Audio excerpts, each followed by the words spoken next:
Hello everybody, welcome back to the channel, or welcome if you're new here. I'm Paula, my channel's PJ Danita Trends, where I talk about all things trending in my life. And today we're going to be talking about a fun fact, and we're also going to go over my April TBR, so my books to be read.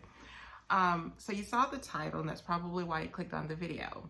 Did you know people who read books for at least 30 minutes a day enjoy a longer life? So that alone should be a reason for you to want to read more and pick up a book. Now let's talk a little bit about who reads the most. When we talk in terms of countries, which country would you think reads the most? Well, I looked that up for you so you don't have to. India reads over 10 hours a week. Second is Thailand. They read over 9 hours a week. In third place is China. They read over 8 hours a week. In fourth place, where I am, United States, they read over 7 hours a week. South Africa reads over 6 hours a week. And then there's Singapore. So is that how you thought things would shape up? India is number one, so a lot of reading going on there. So why don't people read? Is it that it's too time consuming? Are we also consumed with other forms of entertainment? Do we just not have time? Are our lives too busy? I don't know, but if you have the chance, you should pick up a book.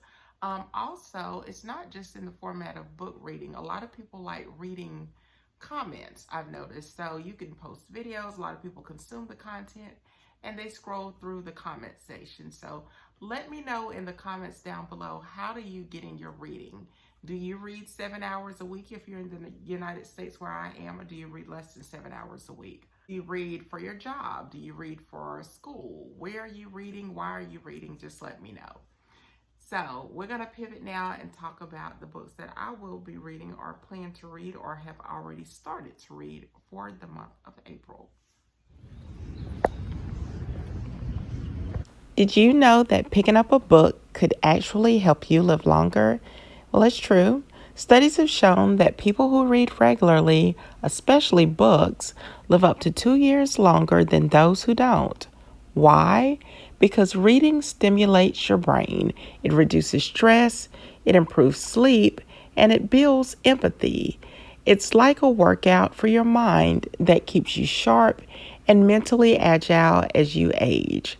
Plus, reading helps lower cortisol levels, easing the burden on your heart and body.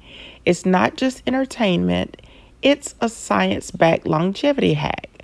So, whether it's fiction, nonfiction, or a juicy mystery, reading daily isn't just a good habit, it's an investment in a longer, healthier life. Open a book, open your mind, and add years to your life, one page at a time. Now let's get into my April TBR. The first up on the list is Talk, The Science of Conversation and the Art of Being Ourselves by Alison Wood Brooks. So this is a number one new release, and it says all of us can struggle with difficult conversations, but we're often not very good at the easy ones either.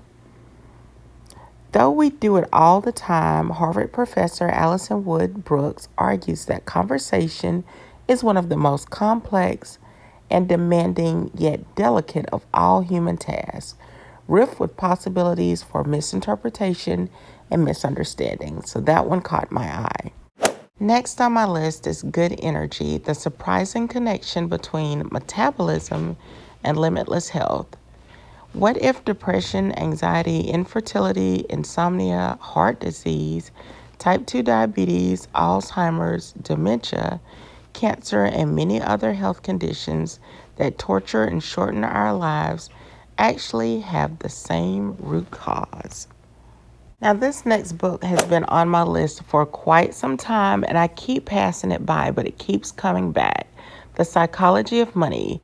In The Psychology of Money, award-winning author Morgan Housel shares 19 short stories exploring the strange ways people think about money and teaches you how to make better sense of one of life's most important topics. So this one stays on the list for this month. As for Fairy Tale, I'm expecting this to be one of my favorites, and I hope it does not disappoint. So it says, when Miss Darcy O'Sullivan An orphan English teacher from Boston receives a letter finding out that her biological father passed away. She is surprised to find herself included in his will. There's only one condition, though. She must travel to Fairydale to attend his funeral. With the promise of a sizable inheritance, Darcy decides to journey to the small coastal town that holds the secrets of her birth. But the moment she steps foot into Fairydale, things start to go amiss. There are odd rumors, odd deaths, and even odd men, especially Bruden Caleb Hale, part of the infamous Hale family. Next on my list is doing life with your adult children. Keep your mouth shut and the welcome mat out. If you've raised a child, you know that parenting doesn't stop when they turn 18. In many ways, your relationship gets even more complicated. Your heart and your head are as involved as ever, but you can feel things shifting, whether your child lives under your roof or rarely stays in contact. In doing life with your adult children, it helps you to navigate this rich and challenging season of parenting. Now, last but certainly not least is the Midnight Library. Somewhere out beyond the edge of the universe, there is a library that contains an infinite number of books, each one the story of another reality. One tells the story of your life as it is, along with another book for the other life you could have lived if you had made a different choice at any point in your life. While we all wonder how our lives might have been, what if you had the chance to go to the library and see for yourself? Would any of these other lives truly be better? Now, if you're interested in any of these titles, I'll leave a link in the description box. So that is it. That is my list for the month of April. I hope to get through these reads. I'm really excited about reading through these books. For me, reading is a way to control the narrative. So if I want to turn off screen time and pivot to something that's uninterrupted, I can do that. Today is going to be a good reading day. It is pouring rain where I am. So it's a nice cozy day to just sit back, relax, and do some reading. So I'm looking forward to that as well. I'll probably cozy up with me a few little snacks and a nice cool drink and just chill out and read. So thank you all so much for watching. If you like the video, don't forget to give it a big thumbs up, subscribe, and turn on your notification bell so that you don't miss any of my videos. I hope y'all are having an amazing day, and I will, of course, talk to you in the next video. Bye for now, everyone.